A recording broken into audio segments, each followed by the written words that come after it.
আসসালামু আলাইকুম ফ্রেন্ডস, এডুজেট শিক্ষায় আপনাদেরকে স্বাগতম। আপনারা সবাই কেমন আছেন? আশা করি সবাই ভালো আছেন। বরাবরের মতো আপনাদের সাথে আছি আমি সাইফুল ইসলাম।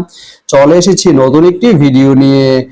আজকে আমরা জানবো আপনি কুমিল্লা থেকে সদর রসুলপুর যেতে কোন কোন ট্রেন রয়েছে, সেই ট্রেনগুলো ছাড়ার নতুন সময়সূচি, বন্ধের দিন এবং গিয়ে পৌঁছতে কতক্ষণ সময় লাগবে বিস্তারিত।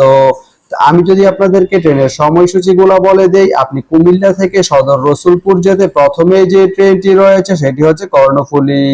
কর্ণফুলী ট্রেনটি কুমিল্লা থেকে ছাড়বে দুপুর 12টা 55 মিনিটে এবং এটি সদর রসুলপুর গিয়ে পৌঁছবে দুপুর 1টা 4 মিনিটে। এই ট্রেনটির কোনো অফ ডে নেই।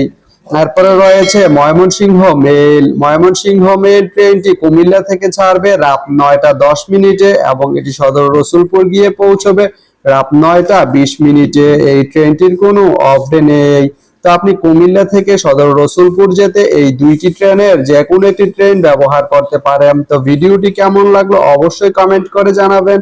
আর ভিডিওটি যদি ভালো লেগে থাকে বা আপনার কোনো উপকারে এসে থাকে তাহলে ভিডিওতে একটা লাইক করে দিবেন, কারণ আপনার একটা লাইক আমাকে অনেক ইন্সপায়ার করে নতুন নতুন আরো ভিডিও বানাতে।